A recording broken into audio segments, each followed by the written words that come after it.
Olá, pessoal. Eu sou Tiane Araújo, vocês já me conhecem, e a gente vai conversar agora um pouquinho sobre os casos que envolvem a dupla necessidade específica, envolvendo o transtorno do espectro do autismo e as altas habilidades e superdotação. Espero que essa breve conversa que a gente vai ter aqui agora possa ajudar vocês na prática em relação à identificação e o acompanhamento desses estudantes. Você já sabe que estudantes com TEA que apresentam altas habilidades fazem parte de um grupo classificado como tendo uma condição entendida como underachievement, que, resumidamente, apresenta uma discrepância entre seu potencial e o seu rendimento. Isso ocorre pois TEA engloba uma variedade de formas de manifestação e de níveis de gravidade. Vocês sabem que nós temos uma monografia disponibilizada no nosso ambiente virtual. E você verá que, como a própria autora pontuou, que o estudo foi realizado com publicações até 2017 e que no final se deparou mais com questionamentos do que com respostas. Essa é uma área que necessita de muito investimento acadêmico e vou trazer para vocês neste vídeo contribuições de uma neurologista, Elizabeth Castellon Konkiewicz, que participou como colaboradora do livro de Angela Virgolin, psicóloga e, para mim, uma das maiores autoridades no campo das altas habilidades. O livro Altas Habilidades e Superdotação, Processos Criativos, Afetivos e Desenvolvimento de Potenciais, publicado em 2018, infelizmente não chegou a tempo para contribuir com o estudo realizado por Ana Helena, mas é uma aquisição que eu indico para todos vocês. Bem, como sabemos, pessoas com TEA são reconhecidas como sendo pouco criativas, e muito disso se deve ao fato de se mostrarem inflexíveis cognitivamente, com baixa fluência imaginativa e de originalidade. Isso se deve, dentre outros fatores, a prejuízos nas funções executivas. Esse achado é observado inclusive em adultos com TEA que tenham boa capacidade intelectual. Contudo, se a criatividade está associada também à flexibilidade, à imaginação, como nos deparamos com o paradoxo de encontrar na escola e na vida com autistas criativos e até geniais? Como encontrar uma explicação para esse fenômeno? Pois é, complicado, né? Mas Elizabeth Konkiewicz aposta na explicação de que as diversas dificuldades de comportamento e de adaptação social que conhecemos nos autistas são as que também dão base para o desenvolvimento e a expressão dos seus surpreendentes talentos. Mas como? Para não nos alongarmos tanto, vou destacar aqui apenas um aspecto abordado por Konkiewicz. Estudos evidenciam que pessoas com maior tendência à sistematização, como é o caso de pessoas com TEA, tiveram melhor desempenho em atividades de pensamento divergente. Além disso, o hiperfoco em determinado objeto ou atividade leva à persistência, a capacidade de se manter por um longo período de tempo, observando, analisando e a altos níveis de motivação e foco. Ou seja, a repetição passa a ser um comportamento que favorece a pessoa com TEA a aprender, a praticar, podendo levar a uma destreza elevada. Mas aqui cabe a pergunta: fazer algo com perfeição remete à criatividade? Vamos lembrar pontos importantes. Nunca devemos esquecer que as altas habilidades são o resultado da confluência entre três indicadores: habilidade acima da média, envolvimento com a tarefa e criatividade. Sabemos que estes indicadores não precisam se apresentar na mesma intensidade e frequência para que o fenômeno ocorra. Contudo, todos esses aspectos precisam apresentar um equilíbrio na sua capacidade. Ou seja, a pessoa precisa apresentar, por exemplo, uma capacidade mínima de potencial criativo. Posso até não ter uma criatividade de destaque no momento, mas também não posso apresentar prejuízos significativos.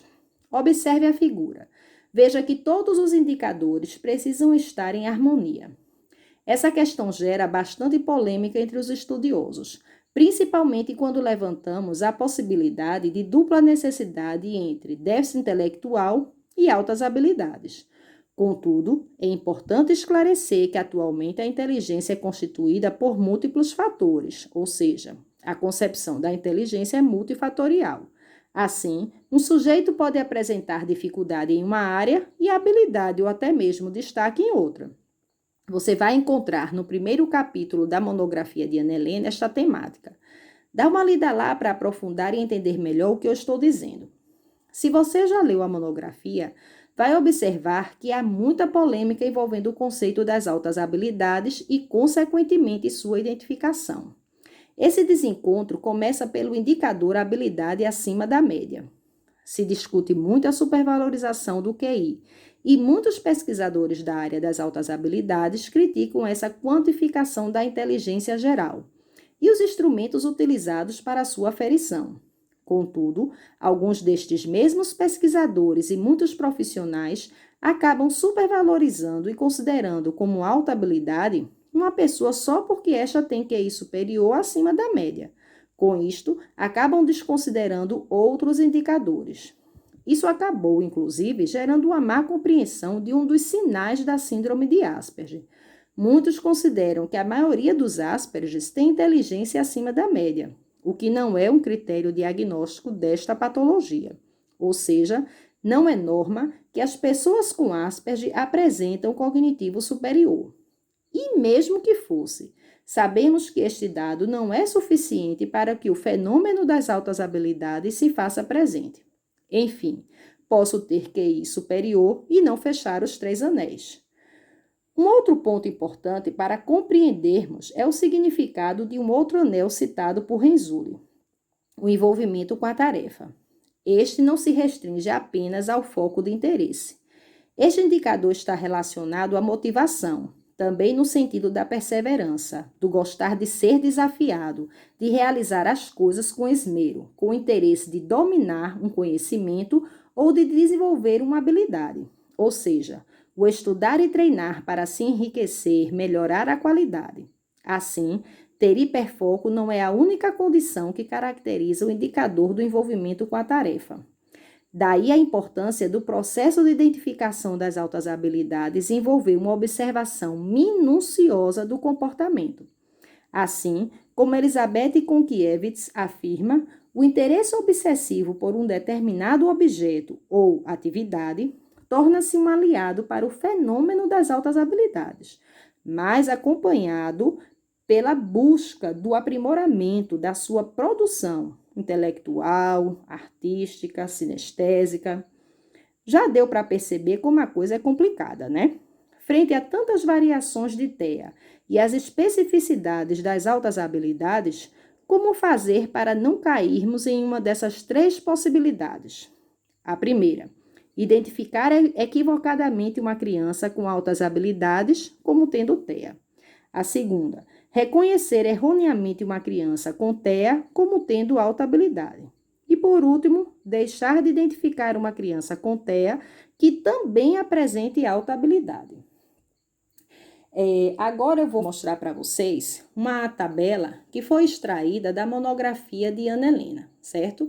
E com isso a gente vai tentar partir para uma reflexão envolvendo mais a prática, para nos ajudar nesse processo de identificação e até de intervenção.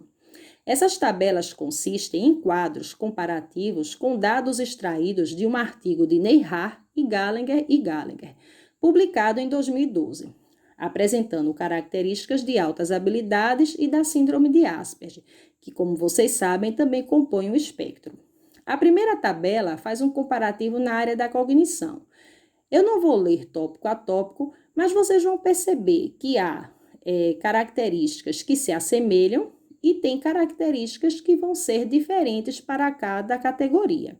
Uma que se assemelha, por exemplo, é a capacidade de destaque, a excelente memória, certo? Que tanto na alta habilidade como no Asperger são observadas. E uma coisa que vai divergir é a questão, por exemplo, da flexibilidade cognitiva, que na alta habilidade a gente percebe essa flexibilidade, já no Asperger a gente vai observar aí uma rigidez. Então, vocês vão poder observar na próxima tabela já essa análise de convergência e divergência na parte da interação social.